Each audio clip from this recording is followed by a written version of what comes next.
Yo, what is up, ninjas? It's Tesco here. I hope you're having a great time at the summit. I'm super stoked because today I'm going to be diving deeper into some basic dojo concepts and showing you how you can take them one step further and apply them in the bigger picture.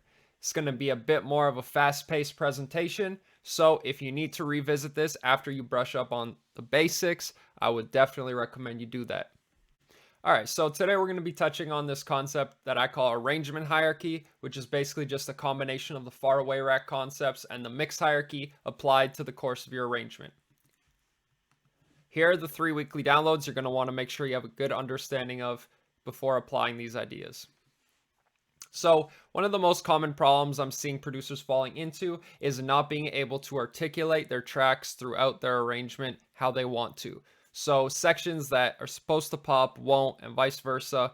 So, if we can find out what characteristics the more intense sections have that the less intense sections don't, then we're on the right track to being able to diagnose these problems and fix them. All right, so to recap the mix hierarchy, it is essentially the correlation between how important an element is to the song and where it is placed in the mix. The more important, the more present, and vice versa. This includes volume, but also these far away rack concepts, which we're going to get into. So now to recap the far away rack, it is the combination of filtering and reverb, along with one more thing we're going to get into in a sec, that allows us to unlock that third dimension of our mix cube and get that full sound that you're looking for. You're going to hear me using these terms a lot, so to be clear, when I say presence, I'm talking about where a sound feels in the field of depth.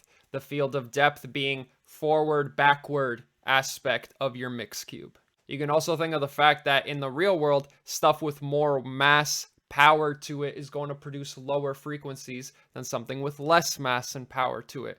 Compare a whale to a mouse or an elephant or a cat, right?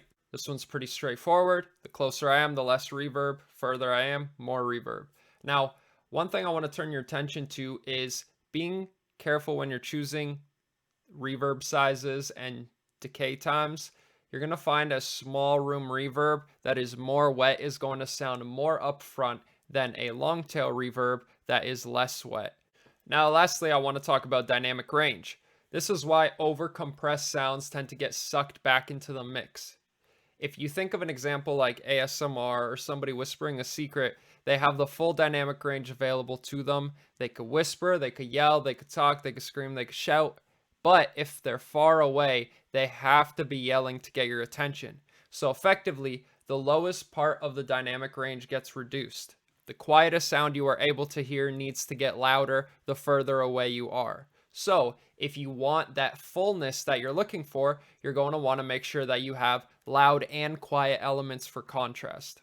So, when you start thinking about this idea of arrangement hierarchy, it gets you thinking about where do all of my sections lie on a scale of intro to drop. Oftentimes, people are making mistakes in these less intense sections of their song, which prevents them from building up to that climactic point in their drop or chorus. For example, a really common thing I'll see is towards the end of the buildup, the high end of the risers will exceed the high end of the first downbeat of the drop. And because high end is correlated to excitement and intensity, the drop feels less intense as a result. Now, one really useful thing I'd suggest is to start with getting the drop sounding as full as possible and working your way backwards. This way, no matter what kind of track you're working on, you can always ensure that the drop remains the most climactic point of the song. This way, we can also use sections like the intro, the build, the breakdown, the outro, whatever, to give us a different insight on this main drop idea and to move our ideas forward. So think of your song as a story and your elements in your music being the characters in the story. Are they a main character? Are they a secondary character? Are they a background character? And if they're a main character, what kind of insight are you giving me into who that character is? So, Spider-Man would not be an engaging movie if it's just Spider-Man at the peak of Spider-Man doing Spider-Man things, kicking bad guy butt all the way through. No, the movie starts with Peter Parker. We see him evolve into Spider-Man, realize his powers, the first downfall, the rise again, right? The happy ending. It's all of these different aspects of this character that give us more insight into who they are and help us get attached to it. So how do we replicate something similar in our music? Well, we can correlate these attributes of depth to this hero's journey kind of development and treat our arrangement as a movie. All right, so I want to talk about a few common problems that I see producers falling into. I'm not saying never do these, by the way. I'm just saying be aware of these things. And if you're breaking these rules, do it from a place of intention. So, first thing I commonly see is people just introducing new elements in their intros, breakdowns, builds, whatever, just to fill space and make it more interesting. Don't do this. Use this as an opportunity to show me some character development with whatever that main character is in your song. Introducing a new unrelated character is like showing me Superman while I'm watching Spider-Man or showing me Leonidas from 300. Those characters serve no purpose to getting across the character that is Peter Parker or Spider-Man. So if you have the idea that is Spider-Man, show me the Peter Parker version of that idea. Next, you're going to have a really hard time building up to the drop if you're using the same sub from the drop in other sections of your song.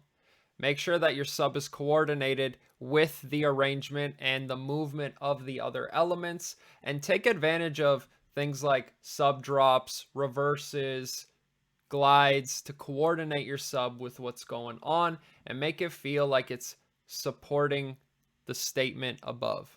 And also keep in mind how it's going to affect people on the dance floor. Where are they going to feel this in their body? And if you do any sudden stops, know that it's going to take a lot of the power out of the dance floor. And lastly, I want to talk about not mixing your ambiences and textures and background effects too loud. To me, this is the equivalent of we're shooting a scene in New York City, main character is very clearly in frame, and then a background character just walks between them and the camera, or they pop next to them and they're like, "Hi, mom," or something like that. The character is there literally to just serve as another body in New York City. We don't really care about their story, and they should never get in the way of the main character. So commonly I find people are limiting the amount of dynamic range they're using, and everything is mixed within 20 dB of the loudest and quietest element. Now you got to keep in mind the heavier compression you're doing in the mastering stage, the more it's bringing the hierarchy closer together. So I like to think of it as existing on a elastic that's been stretched out, and when I do my final master, the elastic gets brought in, and if you don't give a little bit of extra contrast between everything, when you bring everything closer, you run the risk of muddying up your hierarchy and not being able to communicate to the listener clearly who's the main character, who's the secondary, who's the background. All right, so a rough arrangement hierarchy might look something like this. Don't get so caught up in the characteristics that I've listed here. They're just a couple of examples of things you could look at. The main idea is if you find yourself hitting roadblocks and your song's not popping like you want it to, that drop just isn't wide enough for you, compare it with the rest of the sections in your song. Figure out which sections are more important than others, and make sure that if you want that really wide drop, your build up is less wide than that, and your verse or your outro are less wide than that, and so on. All right, so to wrap it all up, I want to leave you with this quote I referenced last time, which is very near and dear to me. It's the difference in volume that make a mix sound loud. If everything is loud, nothing is loud. Said by Ill Gates himself. I really like this because it encourages you to create contrast. And not only does it apply for leveling, it also applies for stereo width, excitement, power, so on. And I hope that I've showed you how to take these basic dojo concepts and apply them to the bigger scale to solve a lot of these common issues and pitfalls producers fall into.